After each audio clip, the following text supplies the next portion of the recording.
दोस्तों, पंजाब की पुलिस जब एक बेकसूर नमाजी के साथ में मारपीट करने लगी और जब उसे गिरफ्तार करने लगी तो अल्लाह की कुदरत ने एक बंदर भेजकर ऐसा क्या करिश्मा दिखाया कि उसको देखकर सारे पुलिस वाले भी हक्के बक्के रह गई और सजदे में गिर पड़ी।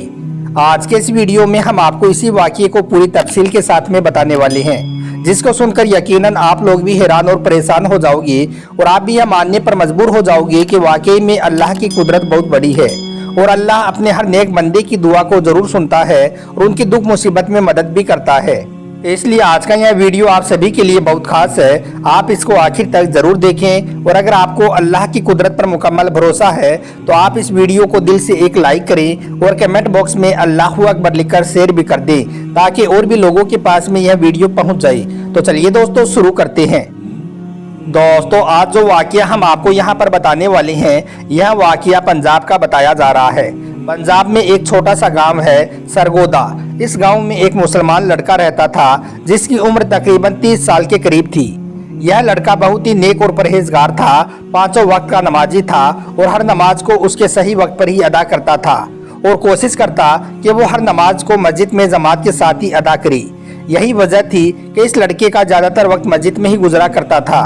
और यही नहीं, जब यह लड़का नमाज से फारिग हो जाता तो उसके बाद में यह कुछ वक्त के लिए मस्जिद के एक कोने में बैठ जाता और कुरान पाक की तिलावत भी करता था।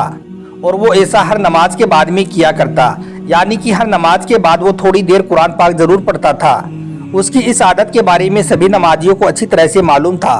उस नौजवान का इस्लाम से इतना ज्यादा लगाव देखकर सारे लोग उस पर न सिर्फ नाज करते बल्कि उसकी बहुत ज्यादा इज्जत भी किया करते थे। यह लड़का हर किसी से हुस्न अखलाक के साथ में पेश आता था और कोशिश करता कि उसकी वजह से कभी भी किसी का दिल ना दुखी। और यही नहीं, वो हर दम यह भी कोशिश करता रहता कि वो किसी जरूरतमंद की मदद भी कर सकी। इसी वजह से गांव के सारे लोग उसके अखलाक के दीवाने थे। लेकिन इसके दूसरी तरफ इस नौजवान का एक छोटा भाई था जो बहुत ही अय्याश किस्म का था। वो हर वक्त दुनिया के लालच में रहता था और हर वक्त पैसों के पीछे ही भागता रहता। फिर कुछ दिन गुजरे कि एक दिन अचानक इनके वालिद का इंतकाल हो गया। इस सदमे के बाद में बड़ा भाई अंदर ही अंदर से टूट गया, इसलिए फिर वो ज्यादा वक्त मस्जिद में ही गुजारने लगा था। वहीं दूसरी तरफ इसका छोटा भाई हर वक्त यह भी कोशिश करता रहता कि वो किसी न किसी तरह से अपने बड़े भाई की जमीन हड़प ले और उसकी जमीन को अपने नाम कर ले। यानी कि वो इस कोशिश में रहने लगा कि वो कैसे भी करके बाप की जमीन में से बड़े भाई का जो हिस्सा था वो अपने नाम करवा ली। इसलिए फिर छोटे भाई ने अंदर ही अंदर बड़े भाई के खिलाफ साजिशें रचना शुरू कर दिया, मगर वो किसी भी तरह से अपने इस मकसद में कामयाब नहीं हो सका। दोस्तों, उसके बाद जब छोटे भाई की तमाम कोशिशें बेकार हो गई तो फिर एक दिन छोटे भाई ने सोचा कि क्यों ना वो इसके लिए अपने बड़े भाई की सबसे पसंदीदा चीज़ यानी कि मस्जिद का इस्तेमाल करे। इसलिए फिर वो सोचने लगा कि वो अपने बड़े भाई को मस्जिद के ही किसी काम में फंसवा दे। फिर छोटे भाई ने एक प्लान बनाया कि वो किसी न किसी तरह से अपने बड़े भाई को मस्जिद की चोरी में फंसा दे, जिससे वो मस्जिद में जाने से रुक जाएगा। और उसको यह भी मालूम था कि उसका बड़ा भाई पांचों वक्त का नमाजी है और मस्जिद से बहुत ज़्यादा लगाव भी रखता है, इसलिए वो मस्जिद के बगैर नहीं रह सकता है। इसी वजह से फिर छोटे भाई ने सोचा कि अगर वो अपने बड़े भाई को मस्जिद में जाने से रोक देता है तो फिर वो उसके बदले में ज़मीन का मुतालबा कर सकता है और यकीनन बड़ा भाई नमाज और मस्जिद को अहमियत देते हुए उसको वो अपनी ज़मीन दे देगा। फिर छोटे भाई ने एक मंसूबा तैयार किया। ज़मीन हासिल करने के लालच ने छोटे भाई को अंधा कर दिया था, इसलिए फिर उस बदबख्त ने रात के अंधेरे में मस्जिद का कुछ कीमती सामान उठा लिया, यानी कि उसने मस्जिद में चोरी कर डाली।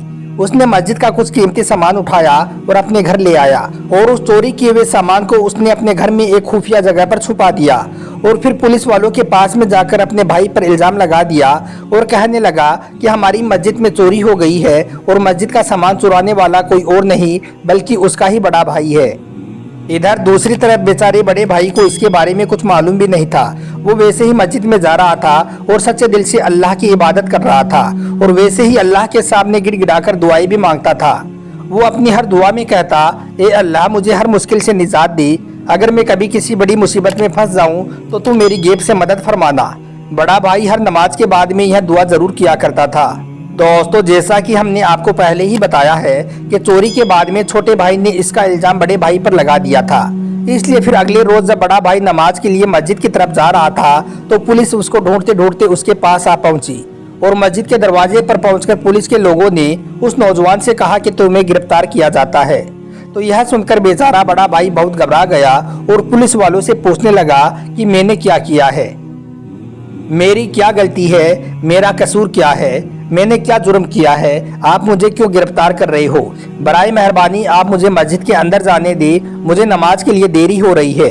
इस पर पुलिस वालों ने उसे बताया कि तुम पर मस्जिद का कीमती सामान चुराने का इल्जाम है, इसलिए हम तुम्हें गिरफ्तार करते हैं। यह सुनकर बेचारा वो बड़ा भाई हक्का बक्का रह गया और सोचने लगा कि यह कैसे मुमकिन है और उस पर यह इल्जाम किसने लगाया होगा, लेकिन उसे कुछ भी समझ में नहीं आ रहा था।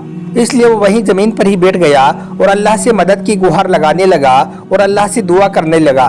वो कहने लगा, या अल्लाह मेरी इस मुसीबत की घड़ी में मेरी मदद फरमा। या अल्लाह तू तो जानता है कि मैं चोर नहीं हूँ, मैं कभी किसी की चोरी नहीं कर सकता हूँ और ना ही मैंने मस्जिद से यह कीमती सामान चुराया है। या अल्लाह तू अपनी कुदरत से कोई ऐसा करिश्मा दिखा कि सब लोग यह मानने पर मजबूर हो जाएं कि मैं बेकसूर हूँ। दोस्तों, पुलिस को मस्जिद के दरवाजे पर देखकर आसपास के बहुत सारे लोग भी जमा हो गए और वो सबके सब पुलिस वालों से कहने लगे कि इस लड़के को हम अच्छी तरह से जानते हैं, यह लड़का बेकसूर है, क्योंकि यह लड़का 5 वक्त की नमाज पढ़ने के लिए इस मस्जिद में आता है और इस लड़के के अखलाक भी बहुत अच्छे हैं। इसलिए हम सब गवाही देते हैं कि यह लड़का बहुत नेक है, यह कभी भी मस्जिद से चोरी नहीं कर सकता है। इसलिए जिसने भी इस लड़के पर इल्जाम लगाया है वो सरासर झूठा है। मगर उन लोगों की यह गवाही सुनकर भी पुलिस के लोग नहीं माने और कहने लगे कि हमको इस लड़के के खिलाफ में पुख्ता सबूत मिले हैं, इसलिए हम इसको गिरफ्तार करेंगे। इतने में उस लड़के का छोटा भाई भी वहां पर आ पहुंचा और फिर वो अपने बड़े भाई को एक तरफ ले जाकर कहने लगा, ये सब मेरा किया धरा है, मैंने ही तो उस पर यह इल्जाम लगाया है। अगर तुमको तुम्हारी इज्जत प्यारी है तो तुम अपनी ज़मीन मेरे हवाले कर दो, तुम्हारे हिस्से में जो ज़मीन आई है वो मेरे नाम कर दो, मैं तुम्हारी इज्जत बचा लूँगा और तुम्हें जेल जाने से भी रोक दूँगा। और जो मस्जिद का कीमती सामान मैंने छुपा रखा है उसको मैं पुलिस के हवाले कर दूँगा। तो यह सुनकर बड़े भाई को बड़ा दुख हुआ, वो समझ गया था कि यह सब उसके इस छोटे भाई ने ही किया है। दोस्तों, अभी वो छोटा भाई अपने बड़े भाई को ये सब बातें कह ही रहा था कि इतने में अल्लाह की कुदरत से कहीं से एक बंदर नमूदार हुआ। उसके एक हाथ में मस्जिद का वो कीमती सामान था जिसको छोटे भाई ने मस्जिद से चुराकर अपने घर में छुपाया था। यह देखते ही छोटे भाई के चेहरे का रंग उठ गया।